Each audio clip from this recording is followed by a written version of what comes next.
लखनऊ में स्मारक घोटाले में दो अहम गिरफ्तारियां हुई हैं। मिर्जापुर से विजिलेंस ने दो आरोपियों को गिरफ्तार किया है। आपको बता दें, मिर्जापुर के रमेश यादव और किशोरी लाल गिरफ्तार किए गए हैं। इसी के साथ मायावती सरकार के दौरान हुआ था करोड़ों रुपए का स्मारक घोटाला और इसी घोटाले के मामले में फिलहाल ये बड़ी गिरफ्तारियां हुई हैं, जहां पर दोनों आरोपियों को फिलहाल न्यायिक हिरासत में भेजा गया है जेल। ये महत्वपूर्ण जानकारी आपको दे रहे हैं, जो कि लखनऊ से बड़ी खबर है, जहां पर मिर्जापुर के रमेश यादव और किशोरी लाल गिरफ्तार कर लिए गए हैं। मिर्जापुर से विजिलेंस ने दो आरोपियों को गिरफ्तार किया है। ये महत्वपूर्ण जानकारी आपके सामने, जहां पर स्मारक घोटाले में ये दो अहम गिरफ्तारियां हुई हैं। मिर्जापुर से विजिलेंस ने दो आरोपियों को गिरफ्तार कर लिया है। मिर्जापुर के रमेश यादव और किशोरी लाल गिरफ्तार किए गए हैं। आपको बता दें, मायावती सरकार के दौरान ये घोटाला हुआ था करोड़ों का। इस स्मारक घोटाले में फिलहाल ये महत्वपूर्ण दो अहम गिरफ्तारियां हुई हैं। तो दोनों ही आरोपियों को फिलहाल गिरफ्तार करके न्यायिक हिरासत में जेल भेजा गया है।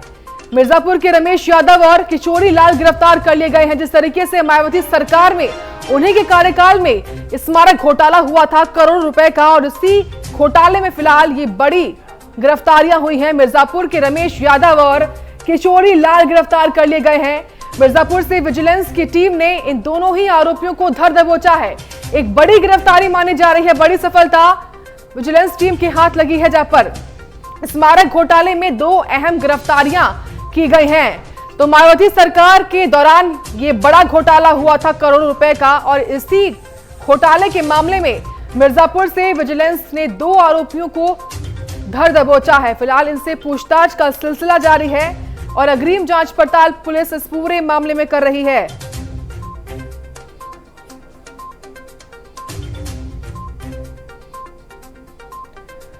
महत्वपूर्ण जानकारी आपको दे रहे हैं लखनऊ से बड़ी खबर, जहां मायावती सरकार के कार्यकाल के वक्त जिस तरीके से स्मारक घोटाला हुआ था और उसी घोटाले के मामले में ये बड़ी गिरफ्तारियां हुई हैं। इसी के साथ कई और लोग भी हैं जो फिलहाल निशाने पर हैं। तो बसपा की सरकार के वक्त करोड़ रुपए का स्मारक घोटाला हुआ था और इसी घोटाले के मामले में ये बड़ी गिरफ्तारियां हुई हैं। फिलहाल दोनों ही आरोपियों को न्यायिक हिरासत में जेल भेजा गया है।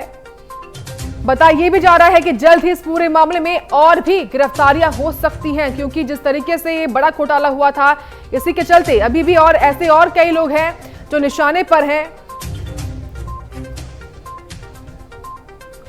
तो मायावती सरकार के शासनकाल के दौरान जिस तरीके से ये स्मारक घोटाला हुआ था, इसी घोटाले के मामले में फिलहाल मिर्जापुर से विजिलेंस की टीम ने दोनों ही आरोपियों को गिरफ्तार कर लिया है।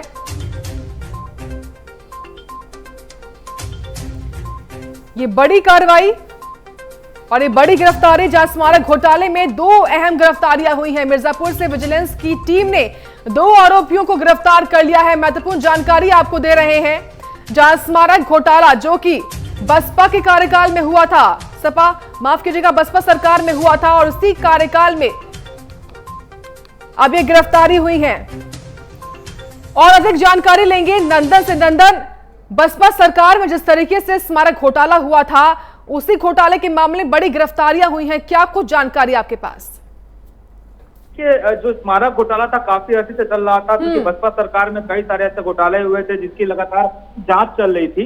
लेकिन इस कड़ी में स्मारक घोटाला भी एक हुआ था, जिसके बाद लगातार टीमें बैठा दी गई थी और उस पर विजिलेंस की जांच चल रही थी, जिस मामले में आज दो आरोपियों की गिरफ्तारी हुई है। आपको बता दें कि यह गिरफ्तारी मिर्जापुर के अरोरा जिला है, वहां से गिरफ्तारी हुई है। जो आरोपित थे रमेश यादव और किशोरी लाल, वो दोनों गिरफ्तार कर लिए गए। कहीं ना कहीं ये बड़ी सफलता उत्तर प्रदेश पुलिस के लिए है, विजिलेंस टीम के लिए है, क्योंकि इस टीम में लगातार जांचें चल रही थी और कई सारे आरोप प्रत्यारोप मामले में लगे थे। जिसके बाद से आज फाइनली दोनों आरोपितों की गिरफ्तारी कर ली गई है। तो ये कहीं ना कहीं उत्तर प्रदेश सरकार के लिए भी बड़ा खुलासा हो सकता है, क्योंकि लगातार इस पर जांच बैठने के बाद से कोई गिरफ्तारी, अधिकतर पिछले 3 साल में गिरफ्तारी दो हुई है। और कहना गलत नहीं होगा कि जिस तरीके से स्मारक घोटाला हुआ था, तब से इस मामले में जांच बैठी हुई थी। ठीक है, लेकिन नंदन, जिस तरीके से उत्तर प्रदेश में विधानसभा चुनाव होने हैं और उससे ठीक पहले स्मारक घोटाले को एक बार फिर से उठाना, गिरफ्तारियां होना, क्या मायने इसके फिलहाल निकाले जा रहे हैं सियासी तौर पर?